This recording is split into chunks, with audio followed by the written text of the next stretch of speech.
السلام علیکم. Fair and square. سیاست، عدالت، ریاست، معیشت، افراد، مہنگائی، پی ڈی ایم، عمران خان. کل ایک صاحب نے مجھے ایک سوشل میڈیا پہ میں نے دیکھا اچھے خاصے پڑھے لکھوں کا ایک گروپ تھا، لیکن پڑھا لکھا بھی جب کملا ہونے لگے تو دیر نہیں لگتی. وہ یہ ہمارے معاشرے کا وہی بات جیسے ایک دوست کہہ رہا تھا کہ یار وہ فلاں شخص کی بڑی فین فالوئنگ ہے، وہ پلے بوائے ہے، وہ گلیمر ہے. گلیمر تو سی ویسے نکو نک آئے ہیں. میں تو اب بھی یہ کہتا ہوں کہ اگر شاہ رخ خان جو انڈیا کا ایکٹر یہاں آ جائے پاکستان میں تو پتہ نہیں 8 کروڑ ووٹر ہمارا رجسٹرڈ ہے، سارے کا سارے ووٹ پڑ جائے گا، ٹرن آؤٹ بھی 100% ہو جائے گا. تو گلیمر کا اپنا مزہ ہے. گلیمر تو ہم کھانے سے زیادہ شوق سے کھاتے ہیں. بہرحال یہ چیزیں چل رہی ہیں، ہیروئزم، ہیرو ورشپ. کم کوئی نہیں کرنا، بس ہیرو ہیرو ہیرو کھیلی جاؤ. ہیرو کو اصل مجھے ایک صاحب نے ایک انٹرویو کیا، بڑے پڑھے لکھے آدمی ہیں اور ان کا نام ہے ڈاکٹر حسنین جاوید. کتاب بھی انہوں نے لکھی انگریزی، پتہ نہیں کسی لوگ بڑے بڑے سمجھدار ہیں سننے والے پڑھنے والے، لیکن اردو دان جو ہے نا وہ ویسے ہی کہہ دیتے ہیں جی انگریزی والے کھ نہیں آتا ہے، ہمیں انگریزی نال متاثر کر دیں. لیکن بہرحال اس میں کنسیپچولائزیشن کچھ لوگوں کی بہت اچھی ہوتی ہے کہ وہ بڑے بڑے کنسیپٹس بیرونی دنیا میں، مغربی دنیا میں اسٹڈی کیے جاتے ہیں. تو انہوں نے کتاب لکھی دا اسکروپلس، تو ڈاکٹر حسنین جاوید. تو مجھے پوچھنے لگے کہ یہ ہیرو ورشپ جو ہمارے ہاں بہت زیادہ یہ پرستش ہے ہیرو بتوں کی، اور پھر بعد میں انہی بتوں کو پاش پاش بھی کرتے ہیں ہم.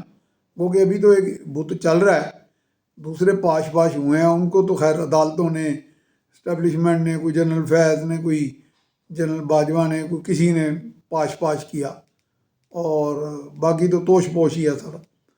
تو اب میں نے کہا یار اس میں بڑا مزہ آتا ہے. آپ دیکھیں کوئی ویڈیو گیم آپ کھیلتے ہوں تو ایک بندہ ہیرو ہوتا ہے، ایک ویلن. جب ہیرو ٹکا کے مارتا ہے نا ویلن، پہلے جب ویلن مار رہا ہوتا ہے تو لوگ پریشان ہو جاتے ہیں، ڈپریشن میں چلے جاتے ہیں.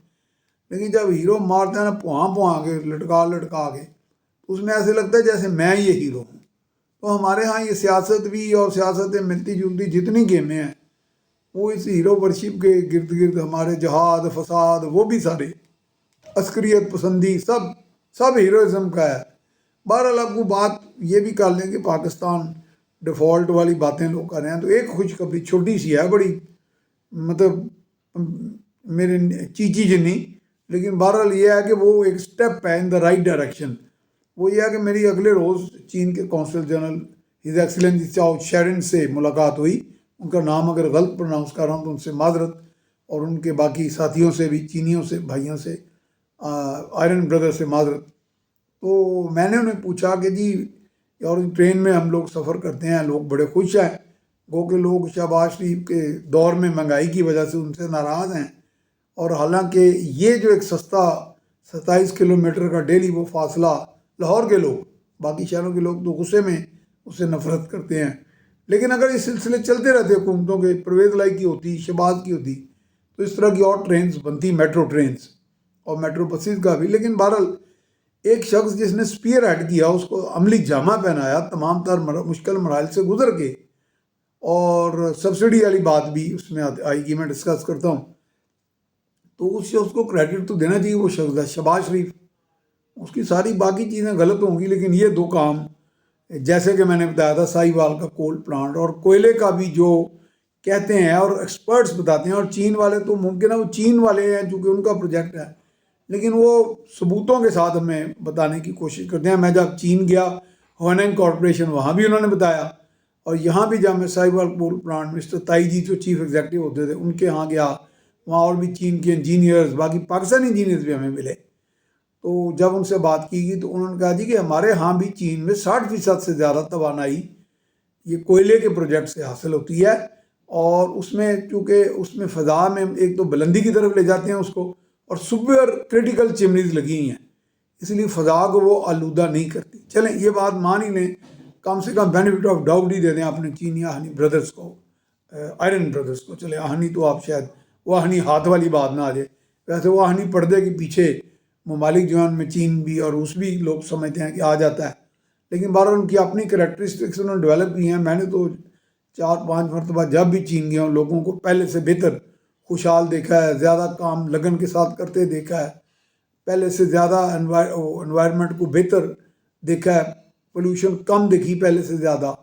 اور اب بھی جو ان کا 14واں عوامی قومی کانگریس ہوئی ہے، اس میں اہداف بڑھائے گئے ہیں شرح نمو کے، بلکہ مجھے ایک ایکسپرٹ بتا رہے تھے کہ وہ اتنی شرح نمو ان کی آگے چلی گئی تھی کہ ان کو باقاعدہ کہا گیا بین الاقوامی سطح پہ کہ اپنی گروتھ کو، اپنی شرح نمو کو کم کریں۔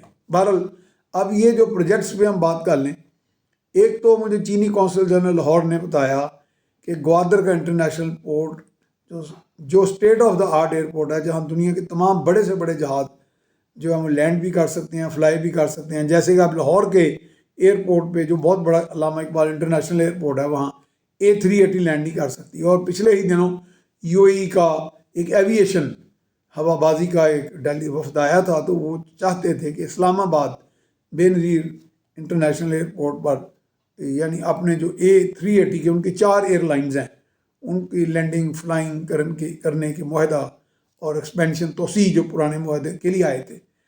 اچھا، ایک تو انہوں نے کہا جی کہ وہ جون میں تقریباً سیمی آپریشنل ہو جائے گا تمام فیسلٹیز کے ساتھ، اور ستمبر میں فلی آپریشنل ہو جائے گا۔ دوسرا، وہاں جو 2 بڑے پروجیکٹس ہیں، فرینڈشپ ہاسپٹل بہت بڑے پیمانے پہ گوادر میں، یہ میں کہہ رہا ہوں، اور ڈی سیلینیشن پلانٹ کے نمکین سمندری پانی کو پینے کے قابل میٹھا پانی جو وہ دینے کا پلانٹ ہوتا ہے۔ لیکن 2 بڑی باتیں انہوں نے کہا جی کہ اس میں پہلے تو تھوڑا میں مایوس ہو گیا سن کے، تو میں نے کہا جی یہ اورنج ٹرین میں لوگ اتنے خوش ہیں تو جاتے ہیں۔ انہوں نے کہا ہاں لیکن ان میں ایک مسئلہ ہے۔ میں نے کہا جی کیا؟ انہوں نے کہا جی کہ جو پاکستان کی طرف سے ادائیگیاں ہونی تھی چینی کمپنیوں کو، چینی کنسورشیمز کو، چینی بینکس کو بالواسطہ یا بلا واسطہ یا براہ راست، وہ نہیں ہوئی، بروقت نہیں ہوئی، ان میں بہت زیادہ تاخیر ہے۔ تو دوسرا انہوں نے کہا جی اسی طرح ساہیوال کول پلانٹ میں بھی یہی صورتحال ہے۔ تو میں نے انہیں کہا کہ میں تو ایز پاکستانی بڑا پریشان ہوں، کیا آپ لوگ یہ بند کر دیں گے پلانٹ؟ انہوں نے کہا نہیں، ہم یہ سمجھتے ہیں کہ ہماری کمٹمنٹ ہے پاکستان کے لوگوں کے ساتھ کہ ہم ان پروجیکٹس کو چلاتے رہیں گے۔ یعنی اس میں ہوپ ہے، یعنی اگر چلتے رہیں گے تو پھر کچھ نہ کچھ جنریٹ کر کے پیسہ پاکستان شرم و شرمی بھاویں لا دے، تو اگو عمران خان جس طرح کہہ رہے ہیں حکومت آئے گی، بھاویں اسی پیک کے خلاف ہی نے شہباز شریف کا پروجیکٹ سمجھ کے دے یا نواز شریف کا، لیکن میرا نہیں خیال، آپ وہ چونکہ بڑے تھوڑے سے زیادہ ہوئے ہیں، سافٹ ہوئے ہیں، اور چین کے ساتھ تو وہ میرا خیال ہارش ہوں گے بھی نہیں، کیونکہ اب چیزوں کو ریئلائز کرنے ہیں۔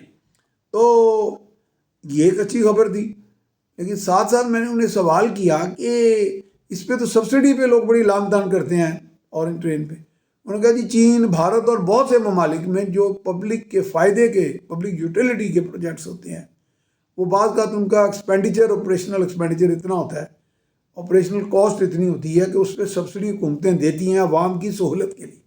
اور اس کے ساتھ ساتھ ہی جیسا میں پہلے بھی کہہ چکا ہوں، ساہیوال کول پلانٹ میں میرے ایک دوست ہیں، نام بھی کسی کو بتا دوں گا، وہ بہت بڑے PTI امرانڈو ہیں، ان کا بیٹا وہاں BSc انجینئرنگ کر کے، یعنی گریجویشن لیول کا بچہ 3.5 لاکھ روپے تنخواہ لے رہا ہے۔ اور ویسے انہیں جب پوچھا جائے کہ جی یہ کس کا پروجیکٹ ہے، وہ کہتے ہیں ہاں میں مانتا ہوں شہباز شریف کا، لیکن چلو تعریف نہیں کرتے۔ میں نے یہ ویلاگ تعریف یا باتریفی کے لیے کی نہیں، جو چیزیں میرے سامنے آئیں اور تازہ ترین ساری وہ آپ سے ڈسکس کرنی ہے، نتیجہ آپ نے اخذ کرنا ہے۔ تھینک یو ویری مچ، اللہ حافظ۔